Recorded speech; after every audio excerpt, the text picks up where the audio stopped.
Hello guys, ayan, nag-steam ako ng siopaw. Ayan, malambot na siya.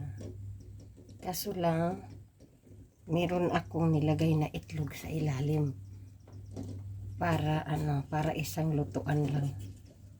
Total, ini-steam naman talaga ay ini-steam ang siopaw. And then, ayan, may 3 itlog ako. Para tipid na sa gas. Ayan siya. Tanggalin na natin kasi baka pumutok na. Ayan. Tapos, ibabad natin dito sa water. Para madali siyang balatan. Ayan.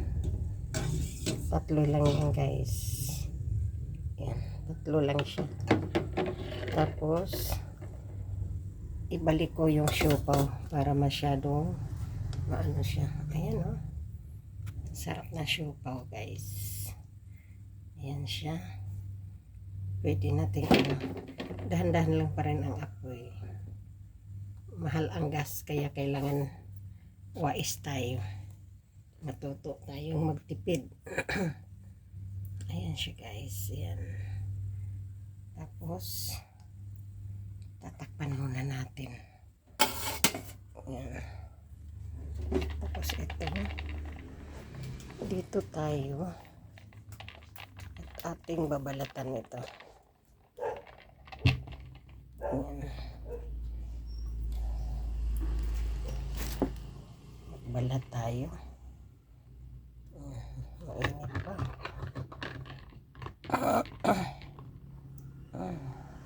Kuha tayo ng platito guys. Maano pa dito sa amin. Madilim pa oh. Ayan. Yan. Ilaw tayo. Madilim pa dito sa amin. Magulo pa yung bahay. Oh.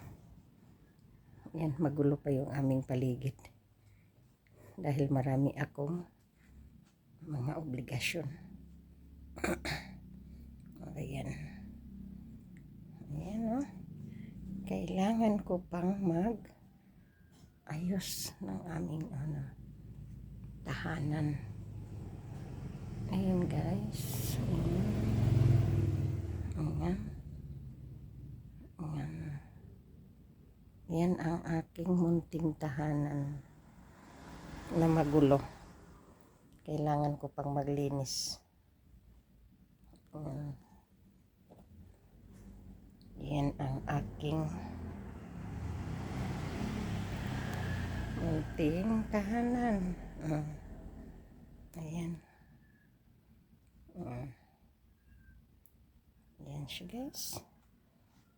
Tapos kukuha ako ng platito. O sige guys, hanggang dito na lang tayo. Subaybayan naman lahat ng mga video ko. At saka isa pa, kapag pag dumikit naman kayo sa akin, mag-iwan kayo ng bakas. Yan lang. Maraming salamat. I love you.